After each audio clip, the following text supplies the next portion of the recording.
How to select multiple files in laptop without mouse 2025 step by step.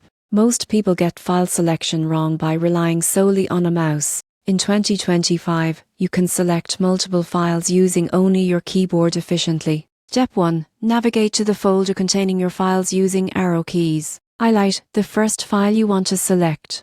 You won't believe what happens next. You can use the Shift key to select consecutive files. Hold Shift and press the arrow keys to extend the selection. Step 2. To select non-consecutive files, hold the Control key Command on Mac and use the arrow keys to highlight each file individually. Press space to select or deselect each file. The surprising truth is that this method works even in large folders without scrolling manually. Step 3. Once your files are selected, you can copy, move, or delete them using keyboard shortcuts like // or delete.